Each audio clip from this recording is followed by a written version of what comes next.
Boa noite, pessoal. Começando mais uma live de quartas. O nosso espaço virtual do Centro Espírita Nair Montes de Castro, o nosso celeiro de luz. Que Jesus nos abençoe e que possamos encher os nossos corações com as bênçãos que vêm do alto, trazidas diretamente pelos trabalhadores incansáveis, invisíveis, os nossos irmãos da espiritualidade, que contribuem, que amam, sem distinção. Muito bom estar aqui com vocês. Espero que todos estejam muito bem. E hoje vamos dar continuidade à leitura do livro Boa Nova. Espero que vocês estejam gostando. Eu realmente estou aqui maravilhado com a profundidade, com o alcance assim extremamente espiritualizado do nosso querido Humberto de Campos, autor espiritual, nosso grande escritor brasileiro, que tem o seu lugar de imortal na Academia Brasileira de Letras. Então vamos dar uma olhadinha aqui. Qual será o capítulo de hoje? Já estamos no capítulo 15, na metade do livro. Vai passando rápido, né? Lembrando que já estamos no nosso terceiro livro. Começamos com A Caminho da Luz, de Emmanuel. Depois fomos para Nosso Lar, de André Luiz, todos psicografados por Chico Xavier. E agora Boa Nova, de Humberto de Campos, também conhecido como Irmão X. E falaremos um pouquinho hoje sobre Joana de Cusa, essa mulher excepcional que realmente tem um espaço gigantesco dentro da história do cristianismo e dentro dos nossos corações. Lembrando também que para nós que somos espíritas, essa mulher que há 2000 anos encontrou Jesus, conheceu o Mestre e se transformou numa situação. Ela vivia realmente com grandes tentações, né? Porque era a esposa de um homem muito poderoso e mesmo assim ela optou pela espiritualidade em detrimento dos bens materiais, da fortuna fictícia que o mundo nos oferece. E ela tem esse espaço enorme também no coração dos espíritas, porque sabemos que Joana de Ângeles, mentor espiritual de Divaldo Franco, que já escreveu com ele algumas dezenas de maravilhosos livros, principalmente na sua série psicológica. Joana de Ângeles é esse espírito. Joana de Cusa, em vida, encarnada, existia um espírito que habitava esse corpo. E esse espírito é a nossa querida veneranda Joana de Ângeles. E hoje, na nossa introdução, vamos falar um pouquinho sobre a trajetória desta mulher, Joana de Ângeles, em vidas passadas. Ao final, vamos fazer a leitura do livro Boa Nova, mas na introdução vamos falar sobre 3 encarnações desta querida personalidade do cristianismo. Mas antes, vamos ver quem está aqui para darmos boas-vindas. Começando com a minha querida amiga Socorro. Espero que você esteja muito bem, Socorro. Estou com saudades, tá? Sempre orando por seu Carlos. Com certeza ele está amparado, está nesse momento ainda descansando, mas com certeza amparado, tá? Albertinho, meu irmão querido, espero que você esteja muito bem com a sua digníssima esposa Ângela. Manda um beijo para ela, por favor. Sérgio Portela, espero que você esteja muito bem também. Grande abraço, torcendo para o seu Fluminense.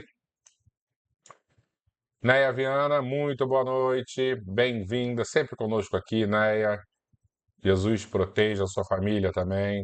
Palmira, a mesma coisa, que Jesus abençoe você e sua família. Obrigado sempre pela presença de vocês, tá? É extremamente gratificante a gente começar uma live e as pessoas passando aqui dando boa noite. É muito bom mesmo. Oi, Silvia.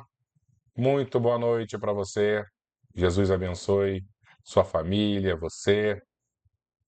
Obrigado aí por estar sempre conosco também, tá? Sônia Maria, muito boa noite, bem-vinda. Jesus ilumine a sua família, seu lar. Ritinha, muito boa noite, Ritinha. Que bom você estar aqui conosco. Fica com Jesus, tá? Maria Terezinha, ótima noite para você. E, como sempre, aquele beijo especial no seu neto. Marisa, minha irmã Marisa, espero que você esteja muito bem, tá? Que Jesus te abençoe, minha querida amiga. Marta Macedo, boa noite. Hoje a sala cheia aqui nesse início, hein?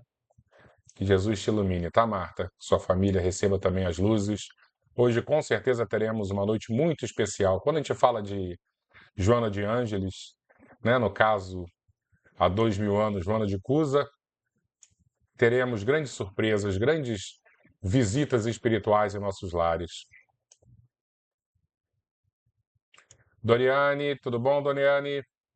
Muito boa noite, bem-vinda, que Jesus ilumine você também e sua família. Eu acho que podemos iniciar, né? Então, o que eu preparei nesse início? Como eu disse, Joana de Ângeles e Joana de Cusa são as mesmas pessoas. Ela, as duas, são o mesmo espírito, tá? E temos algumas encarnações que ou o Divaldo falou, algum outro médium falou, contou a trajetória de Joana de Ângeles. Então nós vamos pegar essas vidas intermediárias aí para aprofundarmos um pouquinho, para conhecermos um pouquinho, né, a história delas. Quem quiser, na verdade, mais aprofundado, o nosso centro já fez uma live com a Ana Bandeira e o Albertinho, falando sobre especificamente sobre as vidas de Joana de Ângeles. E já que falamos aqui sobre a Ana Bandeira, nossa querida amiga, ela está coordenando um grupo que, por sinal, eu faço parte, e aí eu posso dizer, né, pessoalmente, que é um grupo muito legal. É um trabalho muito legal que a Aninha tá, tá capitaneando e começa às 7h45, às quintas-feiras, no nosso presencial, no nosso centro espírita. E fala justamente sobre mensagens, sobre textos escritos por ela mesma, Joana de Ângeles. E eu acho que ninguém melhor do que a Aninha para fazer esse trabalho, porque com certeza ela conhece bastante a história dela e tem a sensibilidade de mulher, né, para abordar esses textos tão maravilhosos. Eu dou uma certa contribuiçãozinha, mas muito pequena, não é assim, ele é tão humilde, não, não, é porque a Ana realmente é fenomenal. E aí fica aqui o convite para quem quiser participar.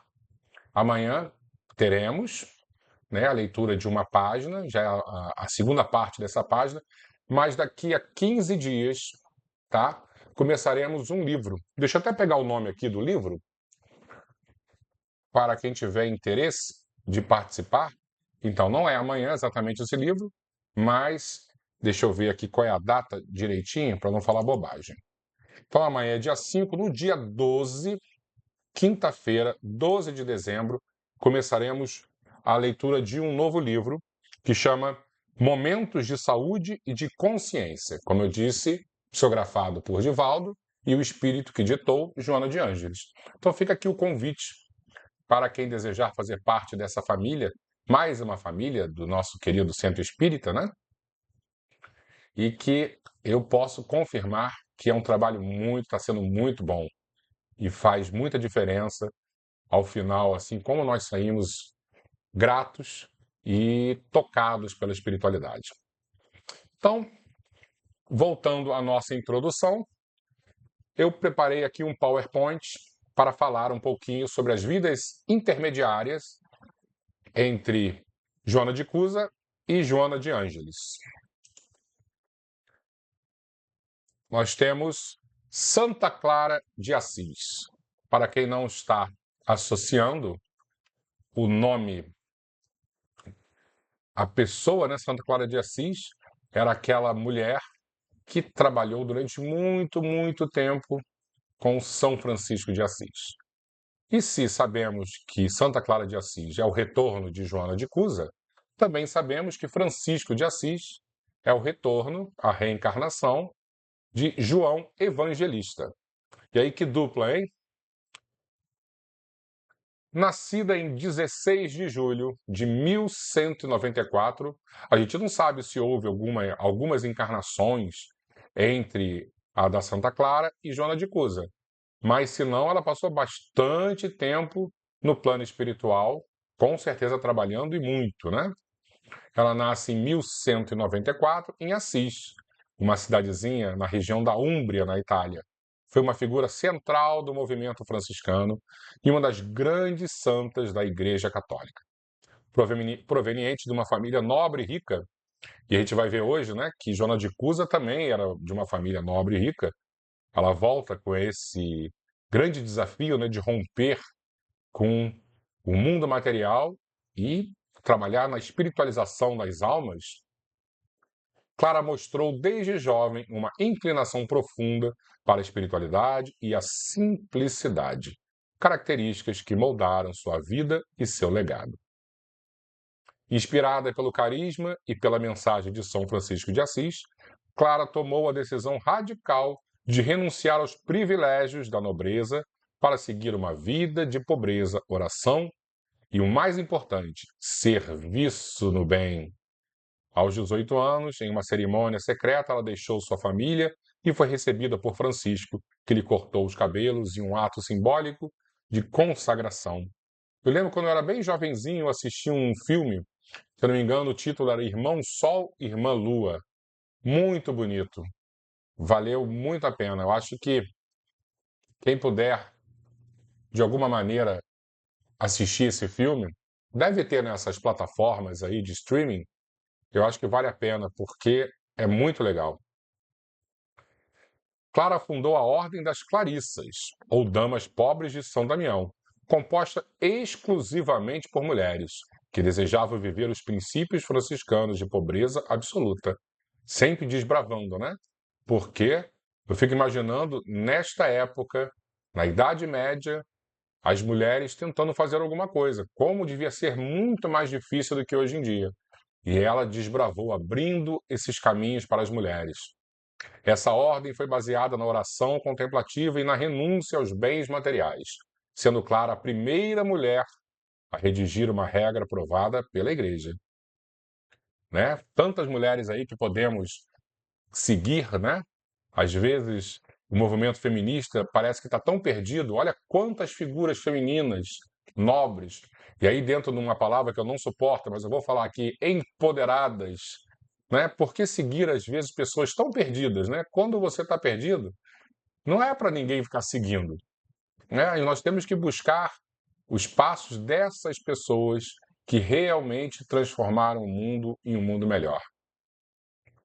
Clara passou a maior parte de sua vida no mosteiro de São Damião, em Assis, dedicando-se a uma vida de austeridade, penitência e, o mais importante, e cuidado com os pobres e enfermos. Jamais esquecer o trato humano, a caridade. Ela foi conhecida por sua fé inabalável e por milagres associados à sua intercessão. Em uma ocasião marcante, Clara teria protegido Assis de uma invasão de sarracenos. Sarracenos eram os mouros, né, os árabes, melhor dizendo, ao segurar o Santíssimo Sacramento em frente ao inimigo, que recuou sem oferecer resistência. Esse evento consolidou sua reputação como uma santa protetora e devota. Então, ela defendeu a cidade dos islâmicos, né, que na época eram grandes inimigos dos católicos, né, dos cristãos. E Clara enfrentou uma saúde debilitada em seus últimos anos, mas continuou liderando sua comunidade com firmeza e compaixão. Ela faleceu em 11 de agosto de 1253, com 59 anos. 2 anos após sua morte, foi canonizada pelo Papa Alexandre IV, que reconheceu sua vida como um exemplo de humildade e devoção. E aí a gente consegue ver como era realmente um espírito nobre, né?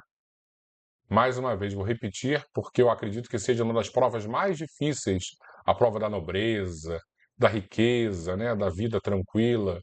Às vezes a pessoa jogar tudo isso fora em nome da simplicidade, da pobreza, né? Da privação material, mas absorvendo e trabalhando a espiritualidade maior.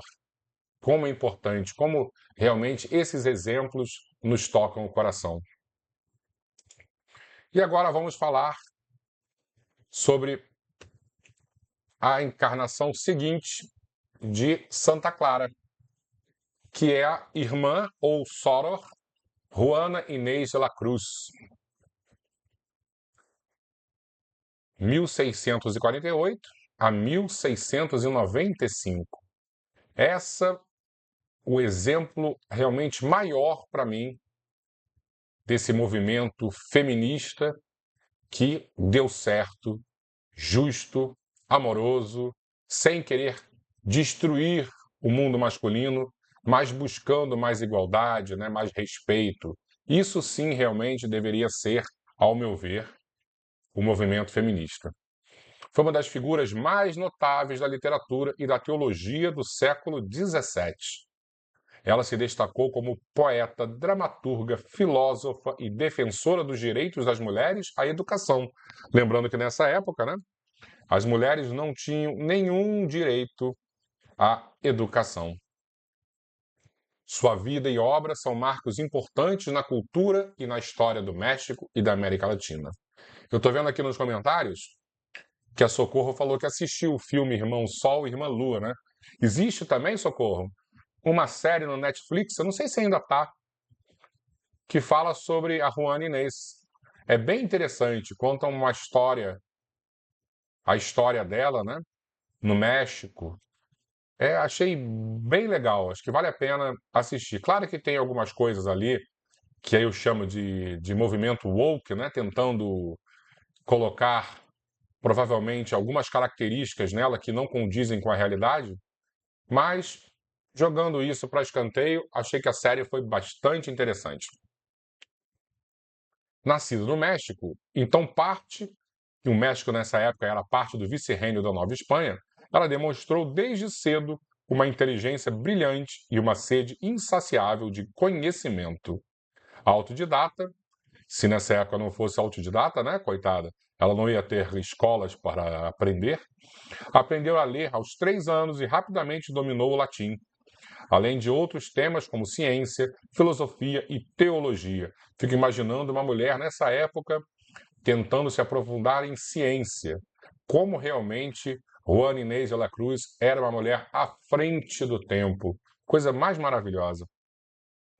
Devido às limitações impostas às mulheres da sua época, Juana enfrentou barreiras para acessar a educação formal.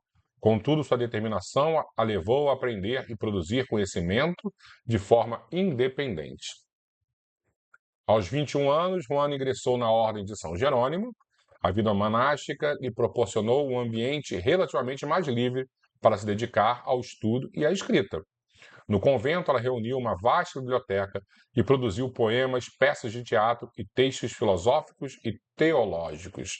Mas aí eu sempre fico imaginando, né, os espanhóis, que na verdade eram os dominadores de tudo, né, porque o México era um vice-reino da Espanha, e a Espanha sempre foi reconhecida como uma inquisição, né, pessoas muito, muito, eu não vou chamar de cruéis, né, mas pessoas muito rígidas dentro do, dos seus, dos seus entendimentos, né? Eu fico imaginando essa cúpula da igreja sabendo que existia uma mulher tão à frente do tempo, como ela deve ter criado problemas, e claro que sem nenhum tipo de culpa, né? Porque realmente era para isso acontecer, ela estava 100% certa de fazer isso, mas como o outro lado, de alguma forma, deve ter criado problemas também, aí sim problemas cruéis para a vida dela.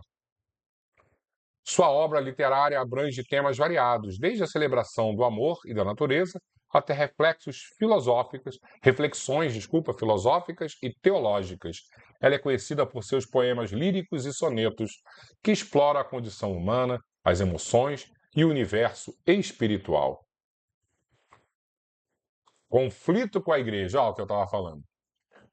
Sor Juana enfrentou críticas por sua abordagem intelectual e por questionar abertamente as estruturas patriarcais de sua época. Em 1690, escreveu A Resposta a Sor Filotea de la Cruz, uma carta em que defende o direito das mulheres ao conhecimento e expressa sua visão sobre a relação entre fé e razão. Essa obra é considerada um manifesto feminista precoce. E vou repetir. Imagina a igreja espanhola tendo conhecimento disso. Que complicação, hein? Pressionada pela hierarquia eclesiástica, Sor Juana foi forçada a abandonar seus estudos e vender sua biblioteca. Que facada no coração dela, hein? Nos últimos anos de sua vida, dedicou-se exclusivamente à vida religiosa e ao trabalho no convento. Faleceu em 1695, vítima de uma epidemia que assolou o convento onde vivia, após cuidar das obras irmãs das outras irmãs doentes. Agora, ela vem para Salvador como Joana Angélica. Deixa eu ver rapidinho aqui.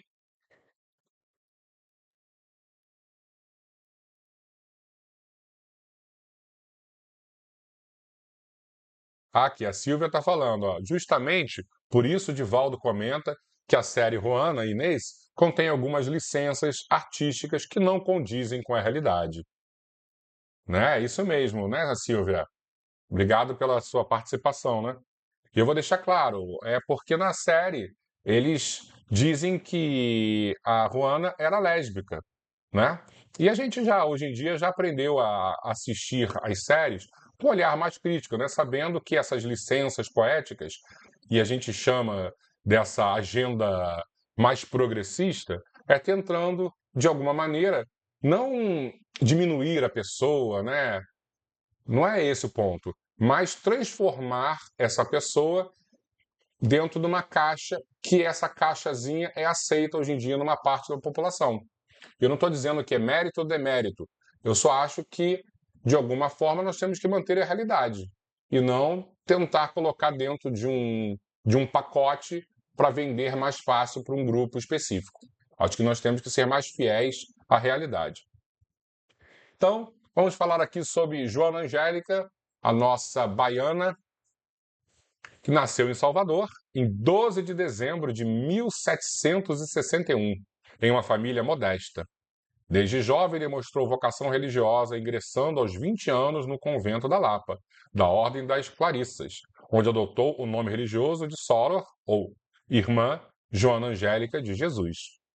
E olha, a Ordem das Clarissas, né? Não é coincidência, né? Lembrando que Santa Clara faz parte dessa linha reencarnatória de Joana de Ângeles. Ao longo de sua vida no convento, destacou-se por sua piedade, disciplina e liderança. Sempre uma mulher muito forte, muito firme, sendo eleita abadesa em 1815.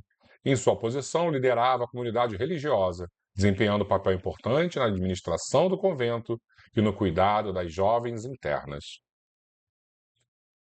Em 19 de fevereiro de 1822, em meio aos conflitos entre portugueses e brasileiros durante o processo de independência do Brasil, tropas portuguesas tentaram invadir o convento da Lapa. As forças militares tinham como objetivo reprimir focos de resistência à autoridade portuguesa e saquear o convento. Joana Angélica, na posição de abadesa, enfrentou os soldados na porta do convento para proteger as jovens internas. Em um ato de coragem, colocou-se como barreira, afirmando: para entrar no convento, será preciso passar por cima do meu cadáver. Infelizmente, foi brutalmente assassinada com golpes de baioneta, sacrificando sua vida para defender as religiosas sob sua proteção. E conseguiu defender, porque nenhuma das meninas que ali moravam teve nenhum tipo de problema mais sério, graças a Deus. E aí temos nossa veneranda Joana de Ângeles, esse espírito formidável que nos ajuda tanto, tanto e tanto.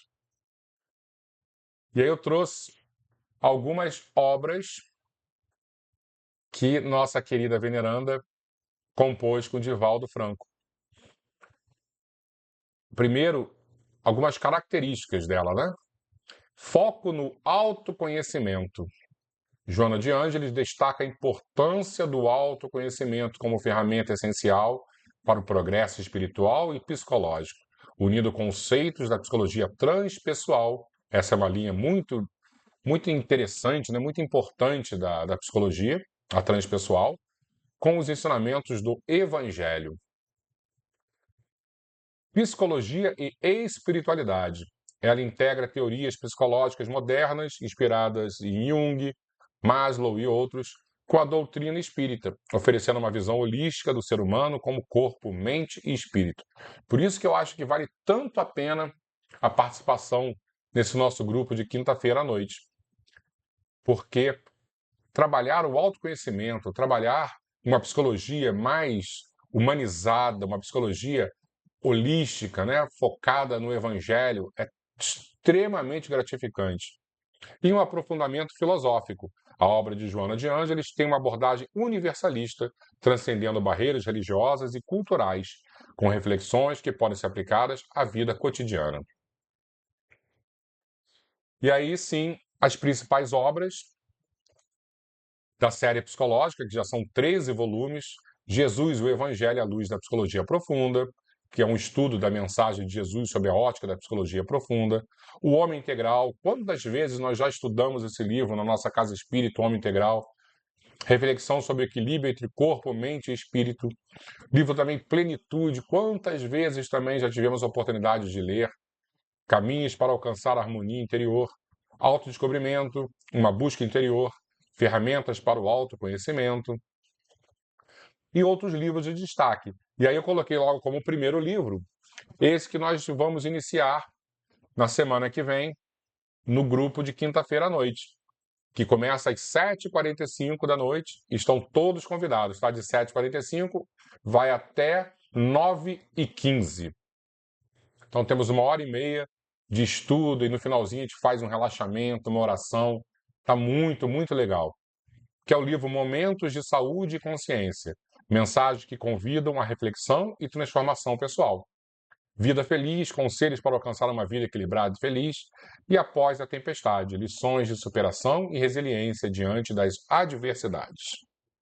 É isso.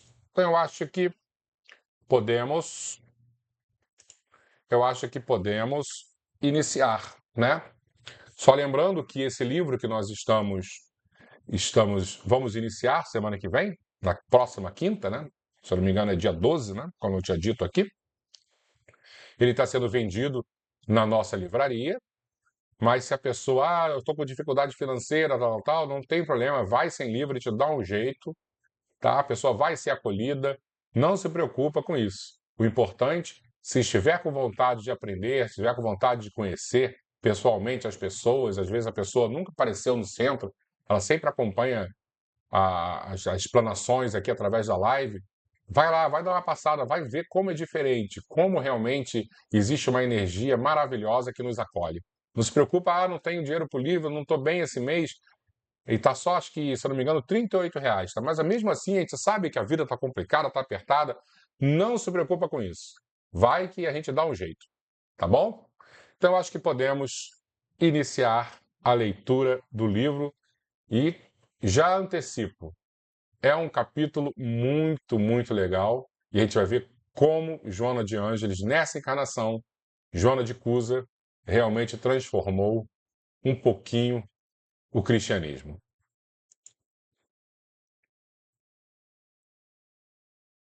Joana de Cusa. Só vou beber uma aguinha aqui.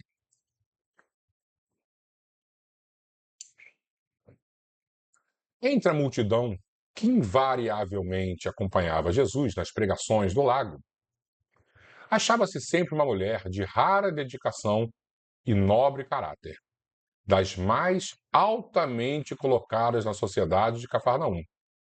Tratava-se de Joana, consorte esposa de Cusa, intendente de Antipas, na cidade onde se conjugavam interesses vitais de comerciantes e de pescadores.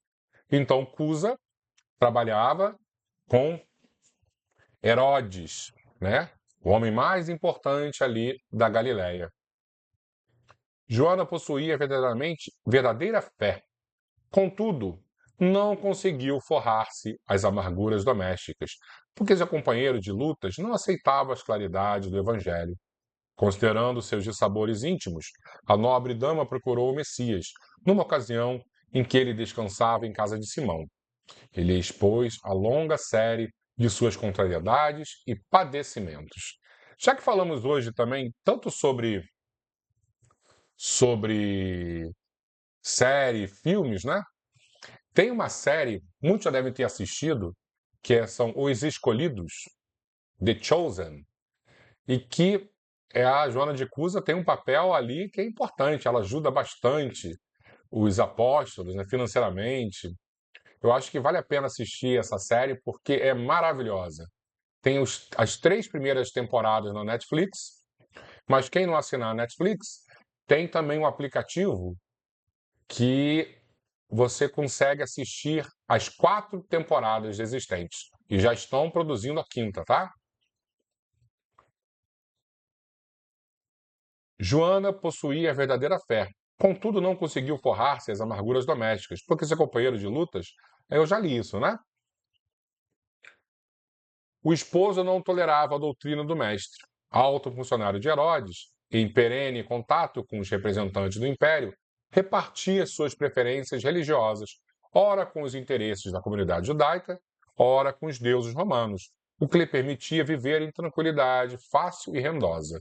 Joana confessou ao mestre os seus temores, suas lutas e desgostos no ambiente doméstico, expondo suas amarguras em face das divergências religiosas existentes entre ela e o companheiro. Após ouvir-lhe a longa exposição, Jesus lhe ponderou: Joana, só há um Deus, que é o nosso Pai, e só existe uma fé para as nossas relações com seu amor. Certas manifestações religiosas no mundo muitas vezes não passam de vícios populares nos hábitos exteriores. Todos os templos da terra são de pedra. Eu venho em nome de Deus abrir o templo da fé viva no coração dos homens. Entre o sincero discípulo do Evangelho e os erros milenários do mundo, começa a travar-se o combate sem sangue da redenção espiritual. Agradece ao Pai o haver te julgado digna do bom trabalho desde agora. Teu esposo não te compreende, a alma sensível? Compreender-te-á um dia. É leviano e indiferente? Ama-o mesmo assim. Não te acharias ligada a ele se não houvesse para isso razão justa. Servindo com amorosa dedicação, estarás cumprindo a vontade de Deus. Falas-me de teus receios e de tuas dúvidas. Deves, pelo Evangelho, amá-lo ainda mais. Os sãos não precisam de médico. Além disso, não poderemos colher uvas nos abrolhos, mas podemos amanhar o solo que produziu cardos envenenados, a fim de cultivarmos nele mesmo a videira maravilhosa do amor e da vida. Que, que explicação poética, né? Como é importante a gente enxergar que em nossos corações não vamos ter imediatamente o terreno fofo para a semente germinar, mas nós podemos trabalhar tanto nos nossos corações quanto nos corações dos outros, sem pressa, sabendo que cada um tem um tempo, aguardando essa transformação. Joana deixava entrever no brilho suave dos olhos a íntima satisfação que aqueles esclarecimentos lhe causavam. Mas, patenteando todo o seu estado d'alma, interrogou: Mestre, vossa palavra me alivia o espírito atormentado. Entretanto, sinto dificuldade extrema para o entendimento recíproco no ambiente do meu lar. Não julgas acertado que lute por impor os vossos princípios? Agindo assim, não estarei reformando o meu esposo para o céu e para o vosso reino? O Cristo sorriu serenamente e retrucou: Quem sentirá mais dificuldade em estender as mãos fraternas será o que atingiu as margens seguras do conhecimento com o Pai, ou aquele que ainda se debate entre as ondas da ignorância ou da desolação, da inconstância ou da indolência no espírito? Quanto à imposição das ideias, continuou Jesus, acentuando a importância de suas palavras, por que motivo Deus não impõe a sua verdade e o seu amor aos tiranos da terra? Por que não fulmina com um raio o conquistador desalmado que espalha a miséria e a destruição com as forças sinistras da guerra? Às vezes a gente faz essas perguntas, né? Por que Deus permite essas coisas acontecerem, né? A sabedoria celeste não extermina as paixões, transforma-as. Aquele que semeou o mundo de cadáveres desperta, às vezes, para Deus apenas com uma lágrima. O pai não impõe a reforma a seus filhos, esclarece-os no momento oportuno. O pai respeita o livre-arbítrio.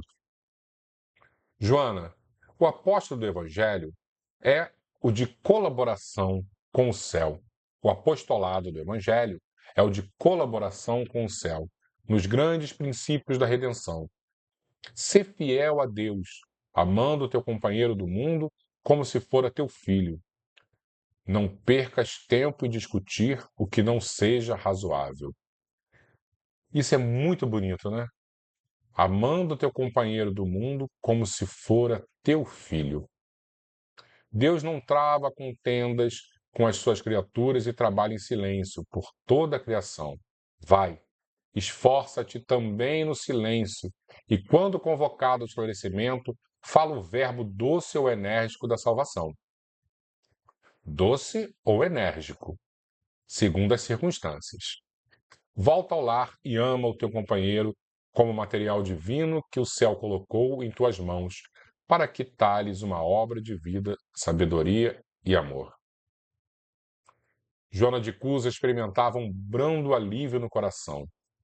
Enviando a Jesus um olhar de carinhoso agradecimento, ainda lhe ouviu as últimas palavras: Vai, filha, sê fiel, seja fiel. Desde esse dia memorável para sua existência, a mulher de Cusa experimentou na alma a claridade constante de uma resignação sempre pronta ao bom trabalho e sempre ativa para a compreensão de Deus. Como se o ensinamento do Mestre estivesse agora gravado indelevelmente em sua alma, considerou que antes de ser esposa na terra já era filha daquele pai, que do céu lhe conhecia a generosidade e os sacrifícios. Seu espírito divisou em todos os labores uma luz sagrada e oculta. Procurou esquecer todas as características inferiores do companheiro para observar somente o que possuía ele de bom, desenvolvendo nas menores oportunidades o embrião vacilante de suas virtudes eternas. Mais tarde, o céu lhe enviou um filhinho, que veio duplicar os seus trabalhos. Ela, porém, sem olvidar as recomendações de fidelidade que Jesus lhe havia feito, transformava suas dores num hino de triunfo silencioso em cada dia. Dizem que esse filhinho era Divaldo. Uma vez eu li em algum lugar. Depois podem me confirmar aí, por favor, tá? Os anos passaram e o esforço perseverante lhe multiplicou os bens da fé, na marcha laboriosa do conhecimento e da vida. As perseguições políticas desabaram sobre a existência do seu companheiro. Joana, contudo, se mantinha firme, torturada pelas ideias odiosas de vingança, pelas dívidas insolváveis, pelas vaidades feridas, pelas moléstias que lhe verminaram o corpo. O ex-intendente de Antipas voltou ao plano espiritual, numa noite de sombras tempestuosas. Sua esposa, todavia, suportou os dissabores mais amargos, fiel aos seus ideais divinos, edificados na confiança sincera. Premida pelas necessidades mais duras, a nobre dama de Cafarnaum procurou trabalho para se manter com o filhinho que Deus lhe confiara. Algumas amigas lhe chamaram a atenção, tomadas de respeito humano. Joana, no entanto, buscou esclarecê-las, alegando que Jesus igualmente havia trabalhado, calejando as mãos nos serrotes de modesta carpintaria, e que, submetendo-se ela a uma situação de subalternidade no mundo, se dedicara primeiramente ao Cristo, de quem se havia feito escrava devotada. Cheia de alegria sincera, a viúva de Cusa esqueceu o conforto da nobreza material, dedicou-se aos filhos de outras mães, ocupou-se com os mais subalternos afazeres domésticos, para que o filhinho tivesse pão. Mais tarde, quando a neve das experiências do mundo lhe alvejou os primeiros anéis da fronte, uma galera romana a conduziu em seu bojo, na qualidade de serva humilde. Vou dar uma olhadinha aqui. Isso, né, Silvia? Dizem que era Divaldo, né?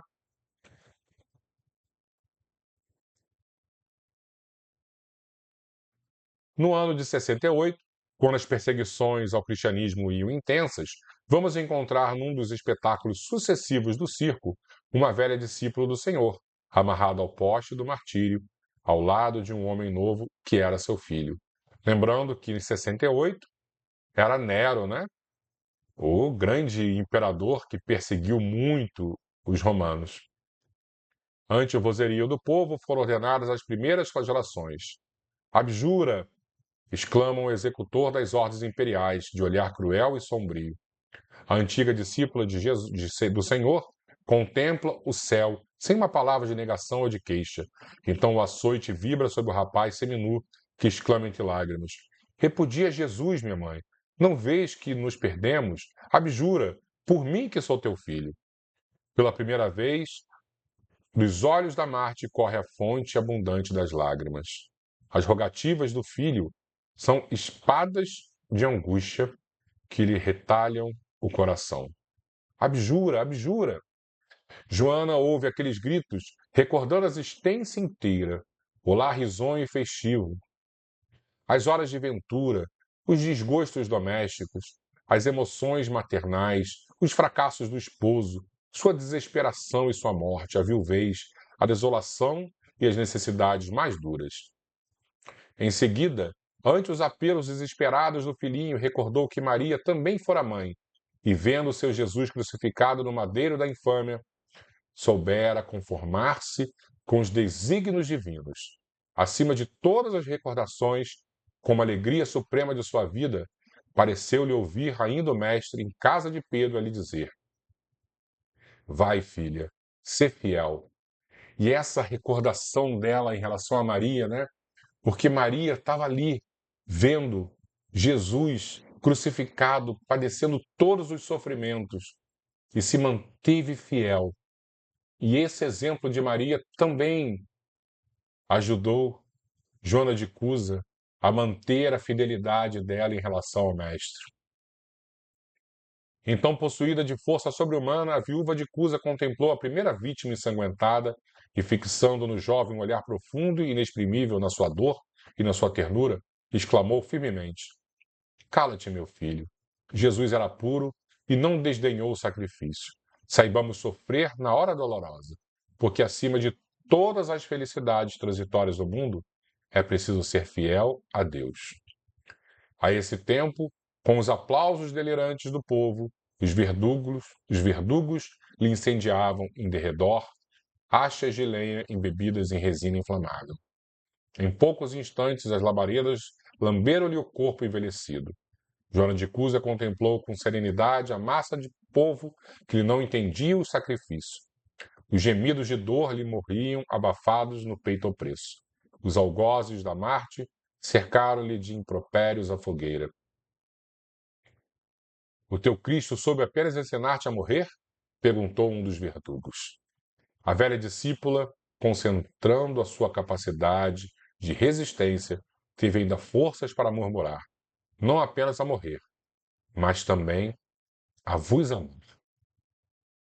Nesse instante, sentiu que a mão consoladora do Mestre lhe tocava suavemente os ombros e lhe escutou a voz carinhosa e inesquecível. Tem bom ânimo, Joana. Eu estou aqui.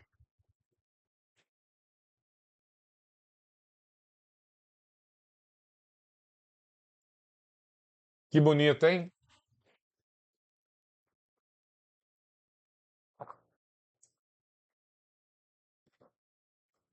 Que livro maravilhoso, hein, pessoal?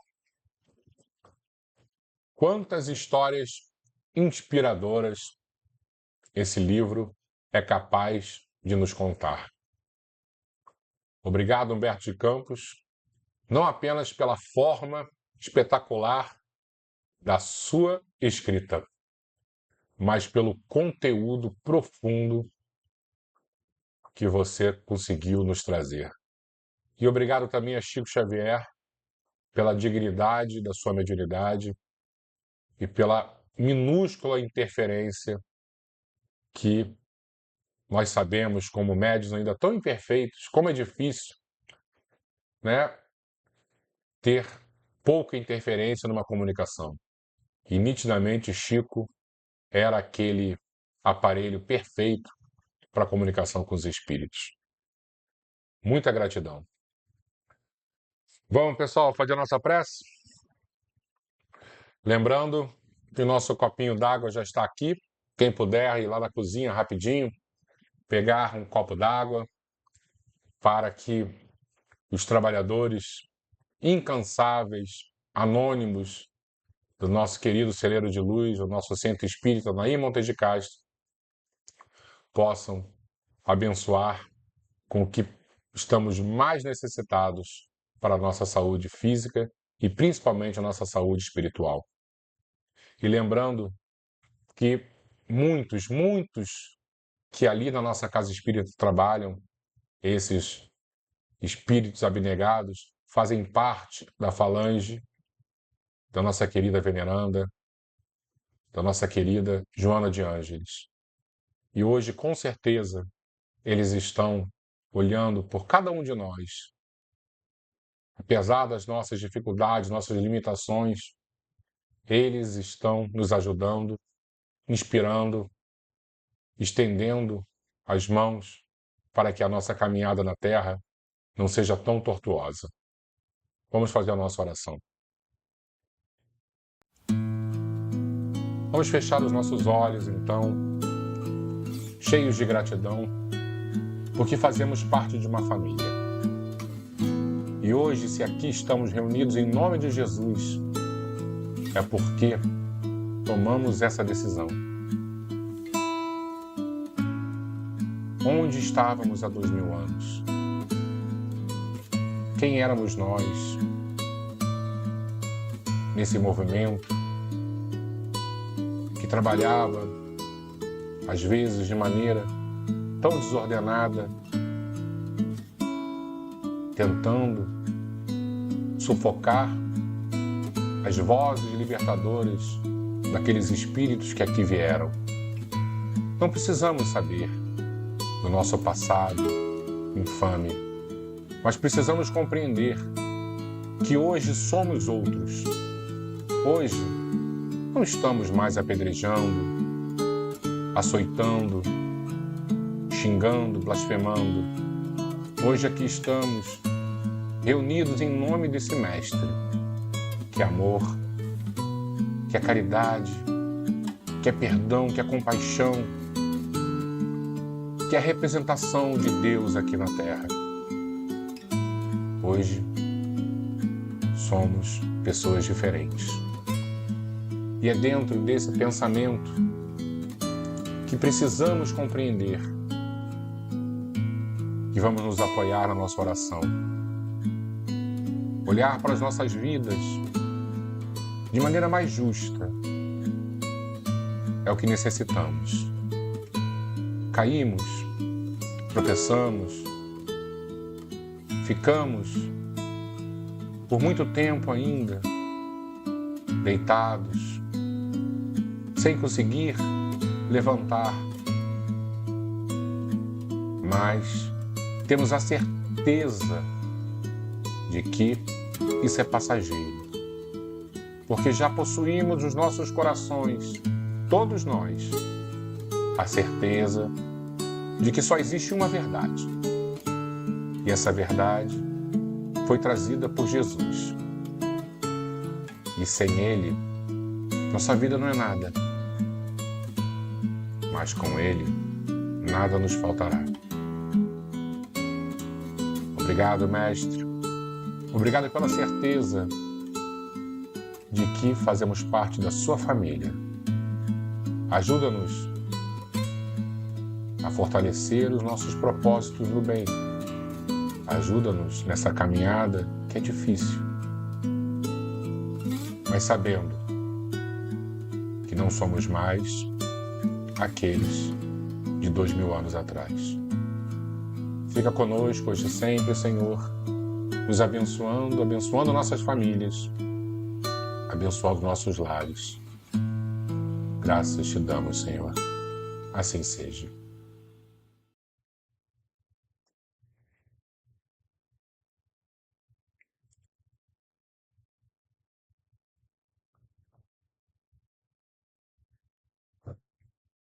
É isso, pessoal. Lembrando, de maneira muito corajosa, não somos mais aqueles de 2000 anos atrás. Já estamos hoje buscando o caminho, a verdade e a vida. Fiquemos com Jesus, fiquemos bem e que possamos, e mais essa noite, dormir com os corações unidos a Maria Santíssima, a Jesus e principalmente ao nosso querido Criador, nosso Deus, que é profundo amor e bondade. Boa noite a todos. Até semana que vem, se Deus quiser, pessoal. Fiquem com Jesus. Fiquemos com Jesus, que eu também quero ficar com ele.